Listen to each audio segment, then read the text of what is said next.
para iniciarmos a nossa conversa, e sendo uma pessoa que lida diariamente com os problemas de saúde mental, qual é a sua perspectiva sobre o estigma e os mitos que rodeiam este tema? Ora, é um bom início de conversa, porque de facto o estigma e alguns mitos que estão à volta da doença psiquiátrica, da saúde mental, têm sido um entrave para o nosso trabalho e para aquilo que é a melhor compreensão da doença psiquiátrica na nossa sociedade.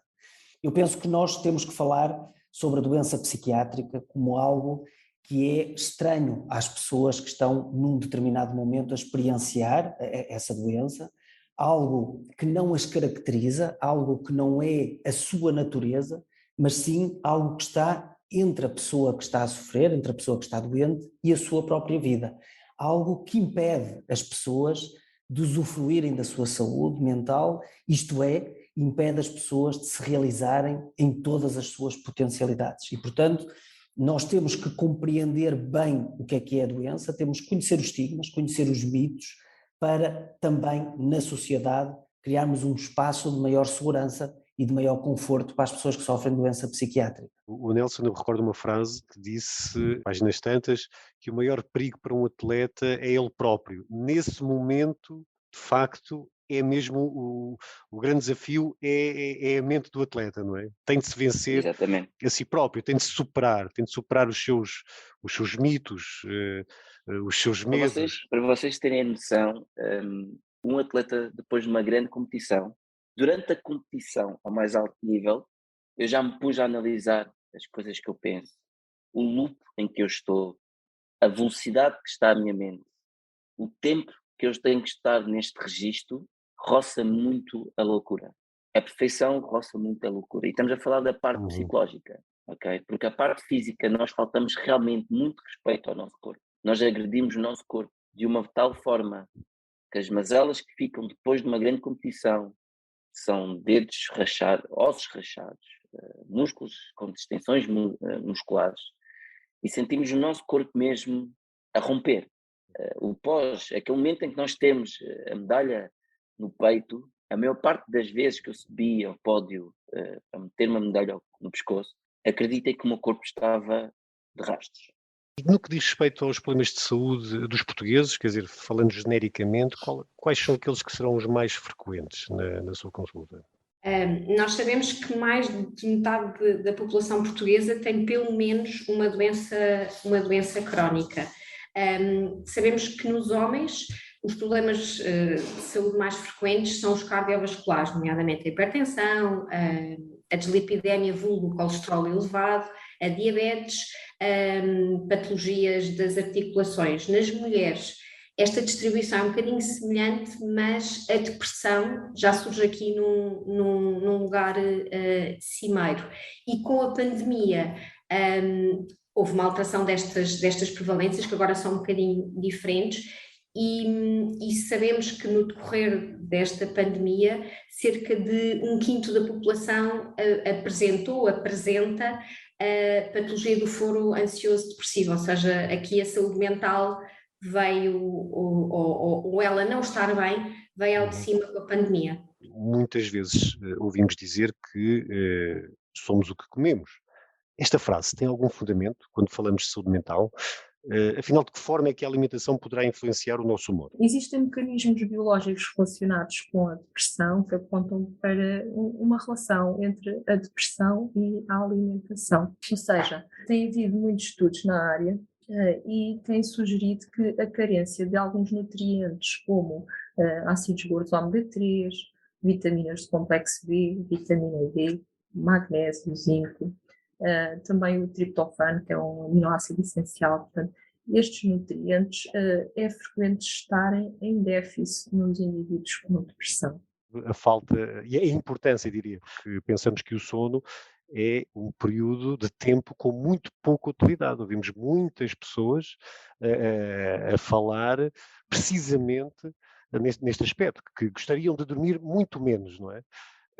Afinal de contas, o sono é fundamental. Absolutamente fundamental. Claro que se me perguntar se eu gostaria de conseguir dormir menos, claro que sim. E as pessoas não têm todas que dormir o mesmo número de horas. Portanto, não há um número mágico. não há um número mágico portanto, nós temos pessoas com padrões de sono diferentes. A média de um ciclo de sono dura 90 minutos, portanto 1h30, mas não quer dizer que toda a gente tenha de dormir o mesmo número de horas, ou que toda a gente tenha os ciclos de sono exatamente tabelados, não é da mesma forma. Muitas vezes os pais, na tentativa precisamente de se aproximarem dos filhos, tentam construir relações de parceria, e muitas vezes há eventualmente esse risco de inversão de papéis, colidindo portanto com as questões da autoridade que os pais deveriam preservar. Acha que atualmente vivemos mais esse Estamos em risco de passar a ter os pais camaradas, as mães camaradas. Ou seja, começando pela sua pergunta inicial, o fosso intergeracional, o generation gap, é importante. As gerações devem estar bem delimitadas. Uma coisa é o papel dos avós, outra coisa é o papel dos pais e depois dos filhos. Isso deve estar bem marcado e não deve ser confundido. Por exemplo, pais que experimentam charros ao pé dos filhos e que fumam canábiis ao pé dos filhos. É uma coisa que para mim não faz qualquer sentido, porque o uso da cannabis é uma coisa que não é boa, sobretudo na adolescência, e depois esta simplificação de que é tudo bom, não tem problema nenhum, nós também usamos, é muito bom. Também em relação ao álcool, eu não estou a dizer que os pais não podem beber um copo de vinho ou uma cerveja, acho que é até bom que isso possa fazer com os seus amigos ou mesmo junto dos filhos, mas é preciso perceber que a mensagem de não abuso do álcool é muito importante ser passada. Evidentemente que eles argumentam que quando começam a sair à noite, por volta dos 15, 16 anos, todos bebem nas discotecas, o que é verdade, mas uma coisa é beber moderadamente, outra coisa é beber na sexta à noite e depois começar a beber durante o dia, nos intervalos da escola. Portanto, há muitos sinais de alarme que os pais devem claramente dizer: isso nós não concordamos e não permitimos. Ou seja, mesmo que isto venha a dar algum conflito, é importante que os filhos percebam que os pais têm posições sobre as coisas. Porquê? Porque quando nós estudamos a influência sobre os adolescentes, é muito interessante isso. Quando nós perguntamos em inquéritos o que é as coisas, quais são as pessoas mais importantes para ti, eles põem os pais em primeiro lugar. Só depois é que vêm os amigos, depois mais os professores, etc. É um dado que me surpreende. Mas olha que é muito consistente, Ou seja, vamos tentar explicar. Falámos há bocado como é importante que haja esforço para crescimento, para a autonomia e para o desprendimento. Isso é um desejo fundamental da adolescência que os pais têm que perceber. Mas, ao mesmo tempo, os pais têm que ter opiniões e dar a sua opinião sobre a vida dos filhos. E essa opinião, muitas vezes, à primeira vista, parece que não tem importância. Eu tenho pais que me dizem: eles não ligam nenhuma aos pais, eles querem saber a opinião dos amigos. Isto é a aparência das coisas. Porque os amigos estão ligados a esta ideia de desprendimento. Se tiver amigos, sair à noite, se namorar, se passar fins de semana em casa de um amigo, se for acampar com outros amigos, se for um festival de música dos amigos, eu estou a crescer, eu estou-me a autonomizar. Mas, lá no fundo, está sempre a importância do papel do pai e da mãe, daquilo que o pai e a mãe podem dizer. Houve um jovem uma vez que me disse: para mim a adolescência é uma peça de teatro. Eu estou à boca de cena a representar, desejoso de passar para a assistência, de saltar do palco para a assistência. Isso é a entrada na vida adulta.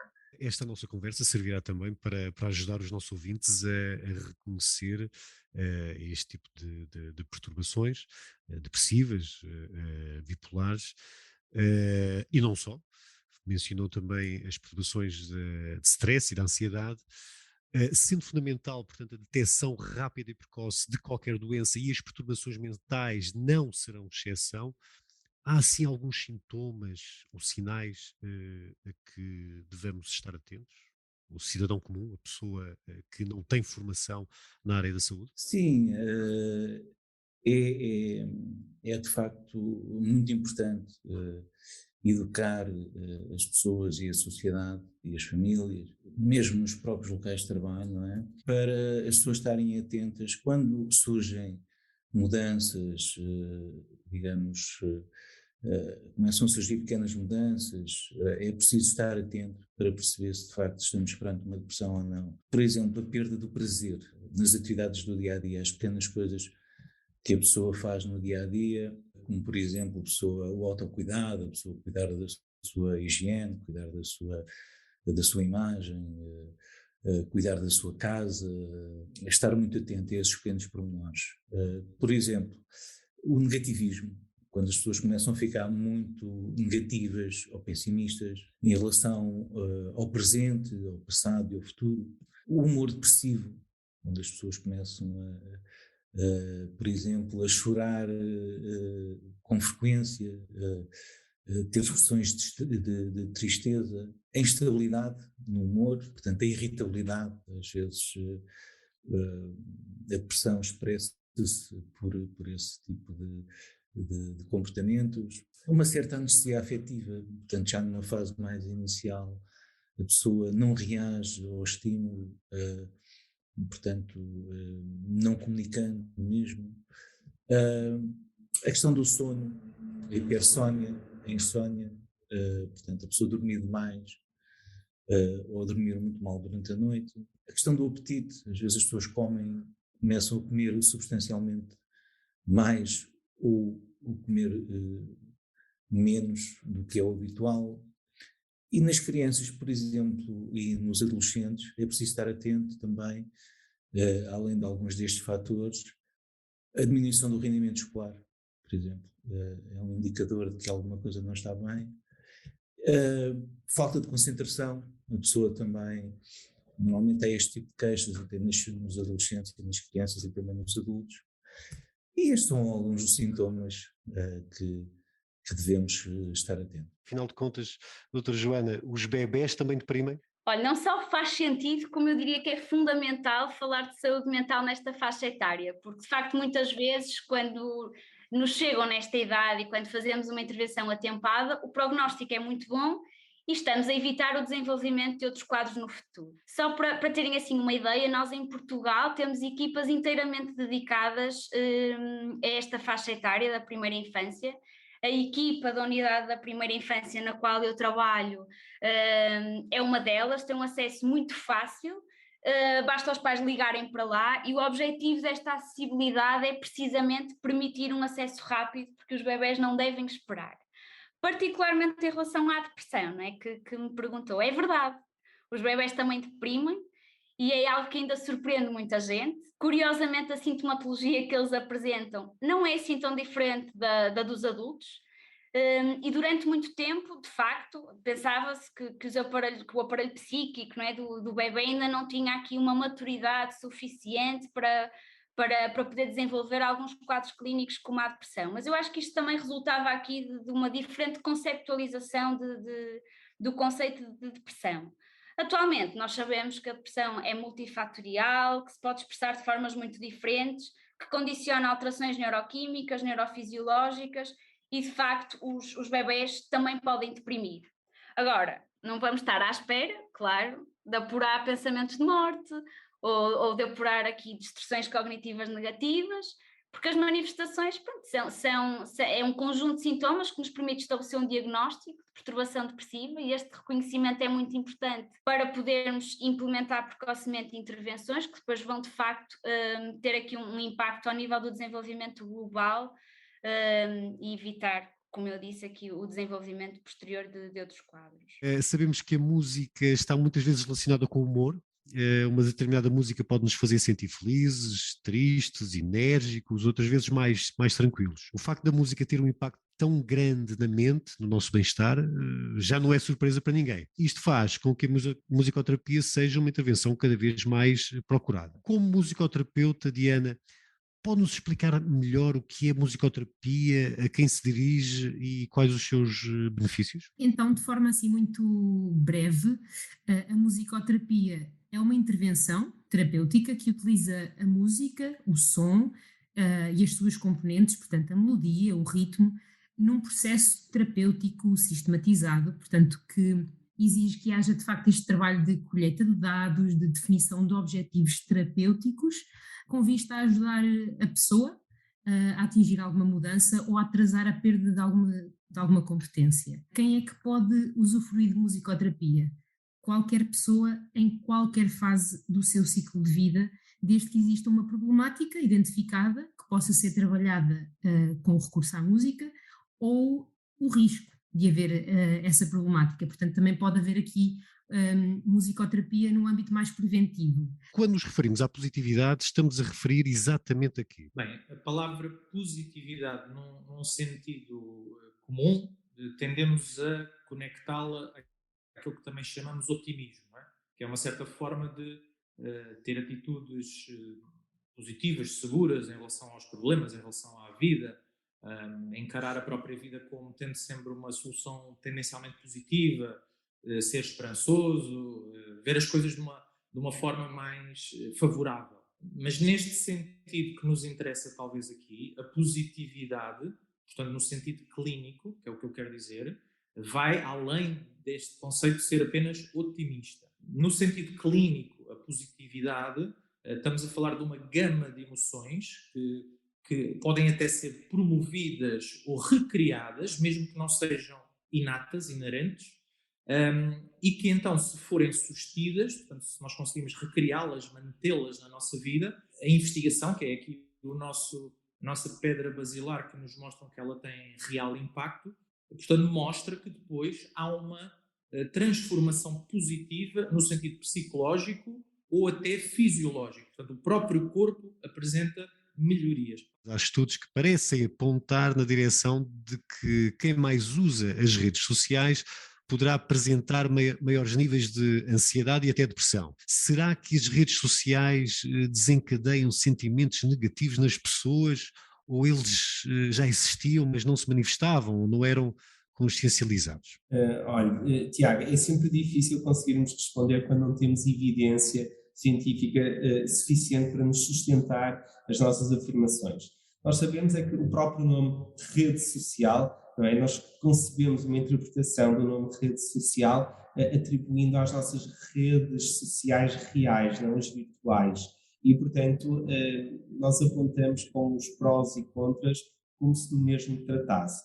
Mas, na verdade, as redes sociais virtuais são um pouco diferentes, e isso já temos estudos a apontar nessa dinâmica, são bastante diferentes das nossas redes presenciais, portanto, reais.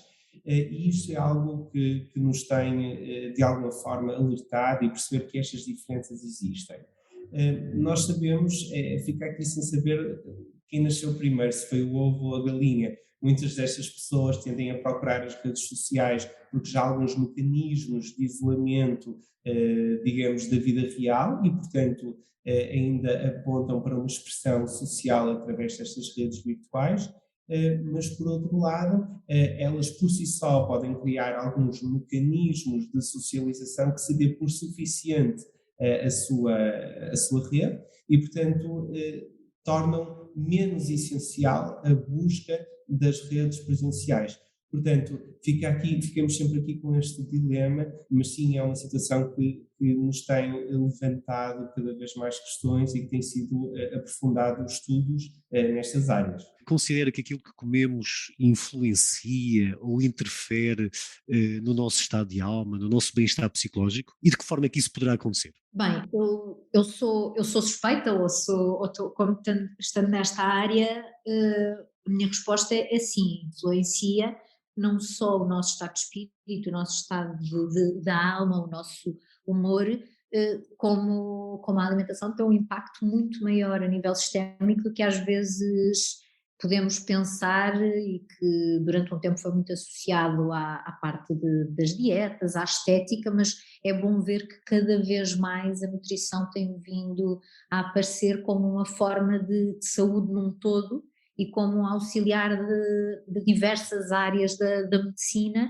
e que para mim a nossa saúde psicológica não é exceção e está realmente intimamente ligado com aquilo que comemos, com a forma como nós encaramos até o ato de comer. Portanto, a minha resposta é sim, acho que a alimentação tem um impacto muito grande na nossa saúde psicológica e mental. Considera que esses consumos problema, porque de facto são a real problemática, com impacto nas famílias e na sociedade, que esse consumo problema terá resultado do quê?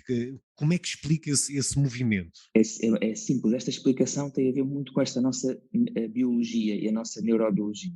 Diga-se, se eu estou numa altura de sofrimento psicológico, reparem, ansiedade, medo, preocupação, angústia, e se eu por acaso me cruzo com uma substância que utilizo e que a curto prazo me vai aliviar a ansiedade, o medo, me vai despreocupar, o que acontece é que me dá um bem-estar neurobiológico, dá um bem-estar ao meu cérebro. E a seguir o que acontece é que eu digo assim, até me sinto melhor. E a tentação para repetir aquele consumo vai ser maior. E a seguir eu, no próxima refeição, ou à meia da tarde, ou depois de ter acabado o meu teletrabalho, eu até dou comigo a beber um copo. Porquê? Porque eu tive um prazer há pouco que não estava a contar. Se eu associar este contexto de intensidade emocional, então a minha propensão ou facilidade para consumir mais regularmente e mais frequentemente, se eu dar conta, vai ser maior.